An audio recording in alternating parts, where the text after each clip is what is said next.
High school was always a struggle for me. I used athletics and humor to get by, and I never really understood why. I technically did not learn how to read until almost 5th grade, and that was always a struggle.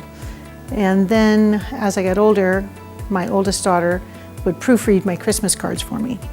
And one year I had asked her if she had done so, and I sent a card to my grandmother, and my grandmother sent me back the Christmas card with $2. She always gave me $2 no matter what holiday it was, and told me how much she loved me and said, buy a dictionary.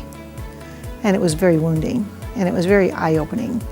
And then I thought, there is a college less than 5 miles from my home. I should go check it out, see about a spelling class. By the grace of God, I had some phenomenal instructors who discovered very quickly that I was off the charts dyslexic. And they provided me with wonderful services here at the college, and I started to have a lot of successes that I never dreamed of. I ended up earning my degree. I'm an English major.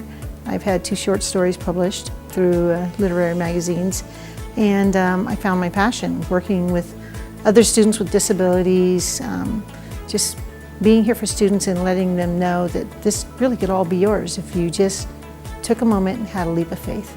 And that's what this college has done for me. It's given me a life. It's allowed me to demonstrate to my children, to my grandchildren, and all the students that I work with that it's all there if you're willing to just put your pride aside and wear whatever your issue is on your sleeve and move forward, because there is so much help here to become successful. Career education, find it, be it.